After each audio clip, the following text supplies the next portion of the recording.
আসসালামু আলাইকুম প্রিয় ফুটবল ফ্যান্স। সাম্প্রতিক সময়ে আর্জেন্টিনার সবচেয়ে সেরা একটা খেলা এবং এক কথায় বলা চলে রীতিমতো চোখের শান্তি মনের শান্তি টাইপের খেলা। নিশ্চয়ই আর্জেন্টাইন ফ্যানেরা অসাধারণ একটা সময় কাটিয়েছেন। শেষ কবে আর্চ রাইভাল ব্রাজিলের বিপক্ষে সুপার ক্লাসিকোতে এতটা পরিষ্কার এবং স্পষ্ট ব্যবধানে আর্জেন্টিনা বা কোনো একটা দল জয় পেয়েছে সেটা আসলে ক্লিয়ার কাটভাবে একেবারে মনেই পড়ছে না।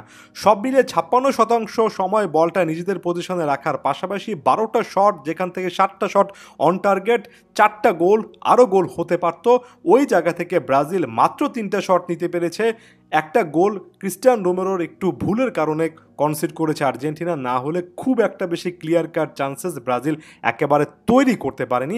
আমি সত্যিকার অর্থে মনে করতে পারছি না যে সুপার ক্লাসিকোতে আর্জেন্টিনা বনাম ব্রাজিলের এমন ম্যাচে এর আগে কখন ব্রাজিল বা কোন একটা দলকে এতটা মলিন পারফরমেন্স দিতে দেখেছি।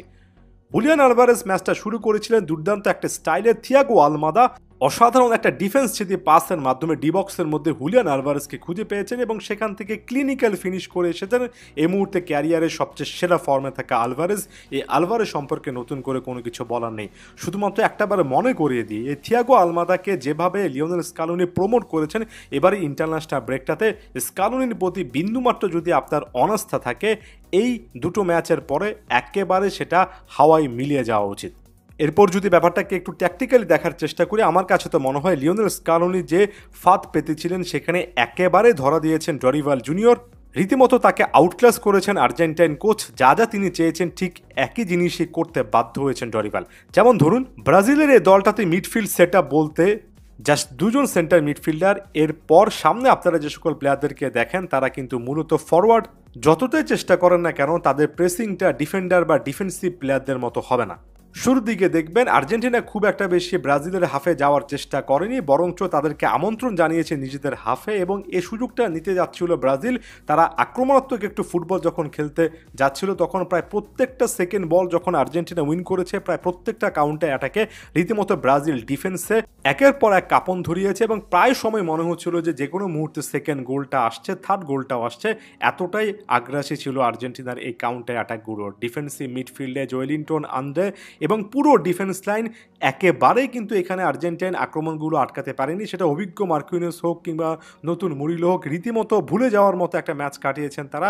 ফুলব্যাকদের ক্ষেত্রে একই রকমের কথা প্রযোজ্য। বেন্তো তো বেশ কয়েকটা আসলে সেভ করেছেন, না হলে আরও বড় বিপদ কিন্তু এখানে ব্রাজিলের হতে পারত। সেকেন্ড গোলটার ক্ষেত্রে দেখেন এনজো ফার্নান্দেজ গোল করেছেন এবং রীতিমতো এর আগের ম্যাচে কিছুটা হলো অফ কালার ছিলেন, সেটার একেবারে প্রায়শ্চিত্ত করেছেন ম্যাচের অন্যতম সেরা একটা পারফরমেন্স দিয়ে। এই সেকেন্ড গোলটার ক্ষেত্রে এই এনজো ফার্নান্দেজই সম্ভবত বলটা মিডফিল্ড থেকে একা টেনে নিয়েছেন। কতটা ইজিলি ব্রাজিলের মিডফিল্ড লেয়ারটাকে ভেঙে ডিফেন্সিভ হাফে আর্জেন্টাইন প্লেয়াররা চলে এসেছেন সেটা এই মুভমেন্ট দেখলে বোঝা যায়। তারপরে একাধিক পাস ডিবক্সের বাইরে থেকে যখন মলিনার কাছে আসলো, মলিনা একটা ক্রস করবেন এটা একেবারে অনুমিত ব্যাপার, কিন্তু ব্রাজিলের ডিফেন্স লাইন সেটা একেবারে আটকাতে পারেনি। সেখান থেকে গোল করে এসেছেন এনজো ফার্নান্দেজ। বারবার করে ব্রাজিলিয়ান ফরওয়ার্ডদেরকে কিছুটা হলেও টায়ার্ড করার জন্য কিংবা তাদেরকে নিজেদের হাফে আমন্ত্রণ জানানোর জন্য ব্যাকপাস আর্জেন্টিনাকে খেলতে হতো। এটা স্লো বিল্ড আপ বা বিল্ডিং ফ্রম দ্য ব্যাকের একটা নিয়ম এবং যেহেতু গোলকিপার হিসেবে এমি মার্টিনেজের মতো একজন আছেন তার উপর আস্থা রাখাই যায়। ক্রিস্টিয়ান রোমেরো সে চেষ্টাটাই করতে যাচ্ছিলেন, একটা ল্যাপস অফ কনসেন্ট্রেশন, সেখান থেকে মাতিয়াস কুনা তাকে পানিশ করেছেন এবং এটাই শুধুমাত্র ব্রাজিলের জন্য একটা লাইফ লাইন ছিল, না হলে পরবর্তী কয়েক মিনিটের মধ্যে খেলাটা আরও একবার আর্জেন্টিনা তাদের পক্ষে নিয়ে আসে। এখানে ক্রিস্টিয়ান রোমেরোর খুব একটা বেশি সমালোচনার জায়গা দেখছি না, কারণ ওই একটা ভুল ছাড়া রোমেরো এই ম্যাচটা তার জায়গা থেকে আরও একবার ব্রিলিয়ান্সের সাথে কিন্তু কাটিয়েছেন। আর্জেন্টিনার জন্য পরবর্তী গোলটা পেতে খুব একটা বেশি অপেক্ষা করতে হয়নি। মাঝখানে থিয়াগো আলমাদা বাপায়ের একটা জোরালো শট নিয়েছিলেন যেটা বেন্তো দারুণ দক্ষতায় সেভ করেন। ম্যাকঅ্যালিস্টার 37তম মিনিটের সময় যে গোলটা করেছে সেটা ওয়ান্স অ্যাগেন ডিফেন্সিভ মিডফিল্ড, এমনকি একেবারে হার্ট অফ দ্য ডিফেন্স যেটাকে বলে সেটা ভেদ করে ম্যাকঅ্যালিস্টার একটা রান মেক করলেন, যেটা পিক করলেন এ ম্যাচে একেবারে ক্যারিয়ার অন্যতম সেরা একটা পারফরমেন্স দেওয়া এনজো ফার্নান্দেজ। ম্যাকঅ্যালিস্টার যে দুর্দান্ত লেভেলের একজন মিডফিল্ডার, ডিবক্সে তার যে একটা প্রেজেন্স সবসময় দেখা যায় ক্লাব ফুটবলে, তিনি ওই জায়গা থেকে গোলটা আসলে মিস করবেনই বা কেন? ওই জায়গাটাতে আসলে খেলা শেষ। সেকেন্ড হাফে ব্রাজিল আসলে পরিবর্তনের মাধ্যমে নতুন কোনো কিছু করতে পারবে কিনা সেটা একটা দেখার মতো ব্যাপার ছিল। খুব একটা বেশি কিছু দেখা যায়নি। রাফিনা অনেক হুঙ্কার ছেড়েছিলেন, একটা ভালো ফ্রি কিক নিয়েছিলেন। এছাড়া রাফিনাকে একেবারে খুঁজে পাওয়া যায়নি। ভিনিসিয়াস জুনিয়র ক্ষেত্র বিশেষে হয়তোবা তার চেষ্টাটা করেছেন, তবে তাকেও কিন্তু খুব একটা বেশি ম্যাচের মধ্যে আর্জেন্টাইন ডিফেন্ডাররা ইনভলভ হতে দেননি। বরঞ্চ ৭১তম মিনিটের সময় বদলি হিসেবে নেমে জুলিয়ানো সিমিওনি জাতীয় দলের ক্যারিয়ারে তার প্রথম গোলটা করলেন। তাগলিয়াফিকোর দুর্দান্ত একটা ক্রস থেকে যে জায়গায় আসলে সিমিওনি বলটা পেয়েছিলেন, খুবই দুরূহ একটা কোন অ্যাকুয়েট অ্যাঙ্গেল যেটাকে বলে, সে জায়গা থেকে আত্মবিশ্বাসী একটা শট নিয়েছিলেন সিমিওনি এবং আর্জেন্টিনা একেবারে ব্রাজিলের কফিনের শেষ পেরেকটাও কিন্তু এখানে ঠুকে দিল।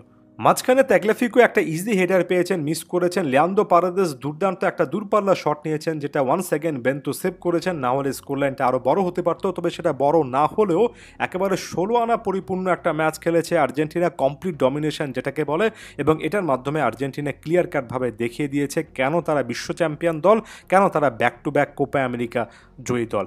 একই সঙ্গে স্কালোনির প্রশংসা করতে হবে, এবং আমার কাছে মনে হয় ব্রাজিল জাতীয় দলে ডরিভাল জুনিয়রের বিদায় ঘণ্টাও কিন্তু এই ম্যাচটার মাধ্যমে আসলে বেঁচে যাওয়ার কথা।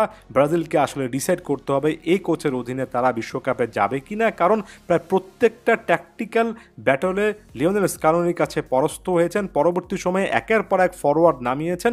মিডফিল্ড যদি আপনার না থাকে এবং সাপোর্ট করার মতো একটা ডিফেন্স লাইন যদি না থাকে, আপনার ফাইনাল থার্ডে 4-5জন নামিয়েও এবং তারা যতই নাম করা হোক না কেন খুব একটা বেশি যে কার্যকরী কোনো কিছু খুঁজে পাওয়া যায় না, সেটার আরও একটা প্রমাণ কিন্তু এই ম্যাচটা হয়ে থাকলো। আর্জেন্টাইন ফ্যানেরা আপাতত সময়ের অন্যতম সেরা একটা ফুটবলের এই মনোমুগ্ধকর ডিসপ্লেটা উপভোগ করতে পারেন, বারবার দেখতে পারেন। ধন্যবাদ সবাইকে।